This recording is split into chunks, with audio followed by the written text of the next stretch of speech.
एक छोटे से शांत का दल बहुत बड़ा था। उसकी जिंदगी का एक ही सहारा था, खेती।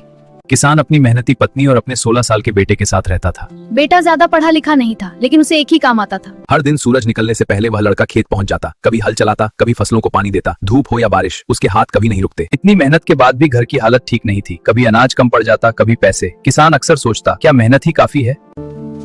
इसे तो बस खेती ही आती है, जिंदगी में क्या करेगा? एक दिन किसान अचानक बीमार पड़ गया। वह खेत जाने लायक नहीं रहा। अब पूरे घर और खेत की जिम्मेदारी उस 16 साल के लड़के पर आ गई।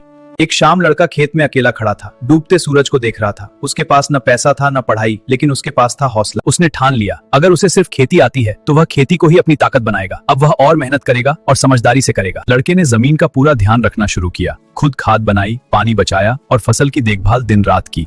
कुछ ही महीनों में खेतों में हरियाली लौट आई। फसल पहले से कहीं ज्यादा अच्छी हो गई। जमीन मानो मुस्कुरा उठी। जब फसल बाजार पहुंची तो लोग हैरान रह गए। लड़के के हाथ में उसकी मेहनत की पहली कमाई थी।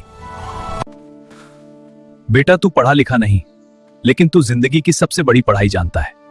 जो लोग कभी मजाक उड़ाते थे, आज वही सम्मान से बात करने लगे। सबको समझ आ गया, मेहनत कभी बेकार नहीं जाती। अब उस घर में भूख नहीं थी, सुकून था, इज्जत थी और उम्मीद थी। इस कहानी से हमें यही सीख मिलती है, काम छोटा नहीं होता, सोच छोटी होती है। अगर मेहनत सच्ची हो तो खेती भी किस्मत बदल सकती है। अगर आपको यह कहानी पसंद आई हो तो वीडियो को लाइक करें, शेयर करें और चैनल को सब्सक्राइब जरूर करें।